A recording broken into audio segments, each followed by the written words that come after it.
Chapter pair of linear equations in two variables. Question है solve the following pair of linear equations by the elimination method and the substitution method. Equation first है x upon 2 plus 2y upon 3 is equal to -1 and second equation है x minus y upon 3 is equal to 3। Solution, पहला हम इस pair of linear equation को solve करते हैं elimination method से। तो इक्वेशन थी x upon 2 plus 2y upon 3 is equal to -1, ये इक्वेशन फर्स्ट है। x minus y upon 3 is equal to 3, ये इक्वेशन सेकंड है। अब हमें एलिमिनेट करना है, यानी कि एक वेरिएबल को एलिमिनेट करेंगे तो उसके लिए उस एलिमेंट के कोफिशिएंट इक्वेट करने हैं। Multiply the equation 1 by 2। Equation 1 ये है, इसे 2 से मल्टीप्लाई करते हैं तो ये आया, इसे x अपॉन 2 को 2 से मल्टीप्लाई किया, x आ गया, प्लस ये 2y अपॉन 3 को 2 से मल्टीप्लाई किया तो 4y upon 3 is equal to -1 को 2 से मल्टीप्लाई किया तो -2। ये होगी इक्वेशन थर्ड। अब हम subtract the equation second from equation third. Equation 2 को सब्ट्रैक्ट करते हैं इक्वेशन थर्ड से, तो इक्वेशन 2 के साइन चेंज हो जाएंगे, तो ये x से x कैंसिल हो जाएगा, ये आया 4y अपॉन 3 प्लस ये साइन चेंज हो जाएगा तो ये हो गया plus y upon 3 is equal to ये -2 और इसका साइन चेंज हो जाएगा तो ये -3। तो अब इनको ऐड किया तो ये आएगा हमारा एलसीएम आया 3, 4y plus y 5y upon 3 is equal to -2 -3 हो गया -5। अब यहाँ से ये 5 से 5 कैंसिल हो जाएगा और y की वैल्यू आ गई -3। Put y is equal to -3 in equation second. अब इक्वेशन सी हमारी x minus y upon 3 is equal to 3। यहाँ पे हमने y की वैल्यू 3 पुट की तो ये आया x माइनस y के लिए लिखा हमने -3 upon 3 is equal to 3। Minus से माइनस मल्टीप्लाई करेंगे तो प्लस हो गया x plus 1 is equal to 3 और x is equal to 2। thus x is equal to 2 and y is equal to -3, ये इसका आंसर है। अब हम इन इक्वेशन को सॉल्व करते हैं सब्स्टिट्यूशन मेथड से।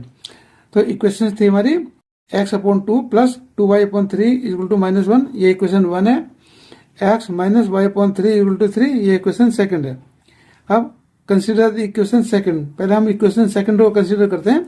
सेकंड थी हमारी x minus y upon 3 is equal to 3। अब यहाँ से हमने x की वैल्यू y के टर्म में निकाली तो x is equal to 3 plus और ये माइनस y अपॉन 3 को राइट साइड लिया तो प्लस हो गया और x इज इक्वल टू ये इसका एलसीएम लिया तो एलसीएम आ गया 3, यहाँ आया 9 प्लस y।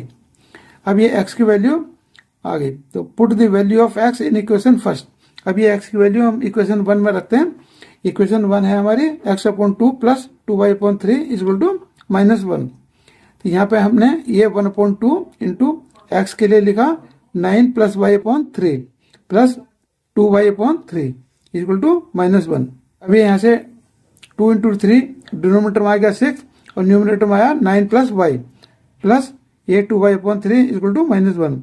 अब हमने इन दोनों का एलसीएम लिया, एलसीएम आ गया 6, तो यहाँ आया ये 9 प्लस y प्लस ये एलसीएम को 3 से डिवाइड करेंगे 2 आया तो 2 को 2y से मल्टीप्लाई किया तो 4y इज इक्वल टू -1।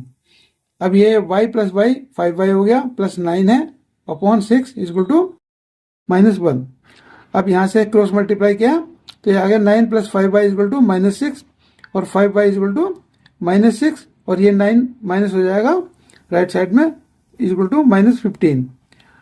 तो ये 5y की वैल्यू है -15 तो y इज इक्वल टू हो गया -3। अब put y is equal to -3 in equation first. अब ये इक्वेशन फर्स्ट में रखते हैं y की वैल्यू -3। तो ये इक्वेशन फर्स्ट थी हमारी x upon 2 plus 2y upon 3 is equal to -1। तो x अपॉन 2 प्लस y के लिए लिखा हमने -3 तो ये आ गया 2 into -3 upon 3 is equal to -1। तो ये x अपॉन 2 माइनस ये 3 से 3 कैंसिल हो गया, 1 आया, 1 को 2 से मल्टीप्लाई किया यानी कि -2 इज इक्वल टू -1। तो x upon 2 is equal to, अब ये -2 राइट साइड ट्रांसपोज करेंगे तो प्लस हो जाएगा तो ये आ गया 1। अब ये x upon 2 is equal to 1 है तो x की वैल्यू आ गई 2। thus x is equal to 2 and y is equal to -3, ये इसका आंसर है।